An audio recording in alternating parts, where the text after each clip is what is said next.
Hi, my name is Michelle and this is Craig, and we are from Fortis, BC. We want to talk to you about getting ready for an earthquake. The nature of an earthquake or other emergencies is that you never know when they could happen. So in this video, we would like to tell you how to get prepared. Craig, you were in an emergency situation when you were on vacation, and your story had prompted me to review how well my family is prepared. My wife and I were on vacation in Maui, and a tsunami warning was issued. We were forced to evacuate our condo at that time. It was really quite a scary situation.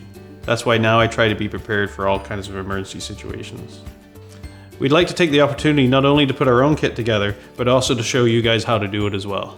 But before we get into this, the obvious question is, why bother? Well, as we know, emergencies do happen, so it's not the question of if, but rather a question of when. So if you look at it from that perspective, is it really worth the risk of not being prepared, especially if it doesn't take a lot of time and resources, and you might already have some of the items at home? If you're ready in advance, the impact on you and your loved ones will decrease significantly, and it will give you the confidence to handle any emergency. Right. Before we get to the post-emergency instructions, let's review what to do during the earthquake itself, which is drop, cover, and hold on. After the shaking stops, you need to count to 60 before you can move. Now, the earthquake is over, you're coming out from your drop spot. Time to get your kit.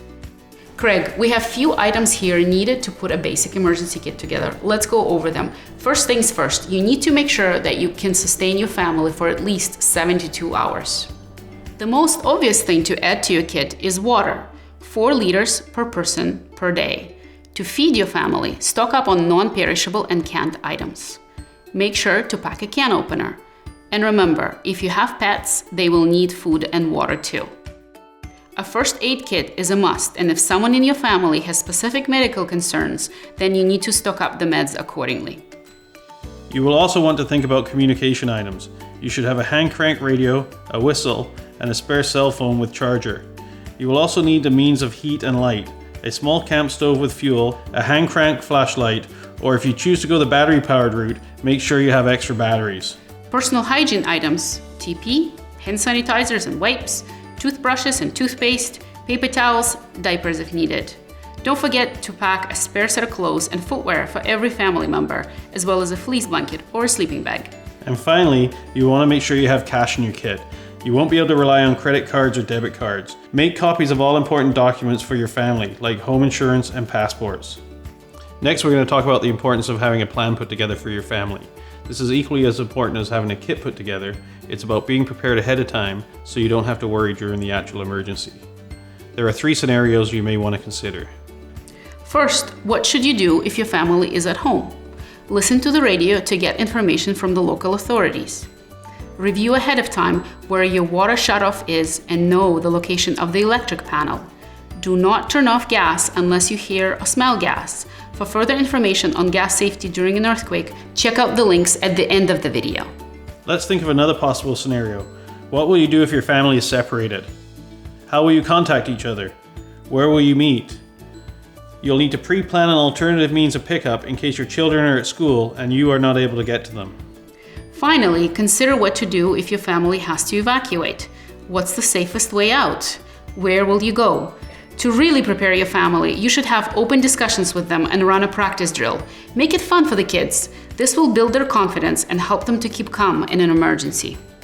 Most of us rely on our cars to help us get around. Whether it's a flat tire, a dead battery, or a natural disaster, being ready when you're on the road is really important. Ensure you have half a tank of gas at all times. Craig, could you walk us through your car emergency kit? Sure. We have a wind-up flashlight and radio combination, a seatbelt cutter and window breaker combination, blankets, candles and matches, electrical tape, hose repair tape, water, small first aid kit, jumper cables, 2 small flares, an emergency triangle, a reflective blanket, a call police sign, a box cutter, and rain ponchos. Alright, let's go over this one more time. It's important to be prepared for emergencies not just at work, but at home. Have a discussion with your family about emergency preparedness and make sure you put a kit together with 72 hours worth of supplies. And be sure to put a kit in your car. We hope this video will inspire you to review how well your family is prepared. Remember to visit the links at the end of the video for more information on emergency preparedness. Thank you for watching.